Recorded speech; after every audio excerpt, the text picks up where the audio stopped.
Hi everyone, welcome back to a new episode of How to Log In.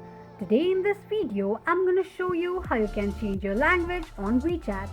Keep watching the video till the end. To change language on WeChat, firstly go ahead and open up your WeChat application. It will take you to the home page of WeChat. Click on Me button at the bottom right corner of the page. On the next page, tap on Settings.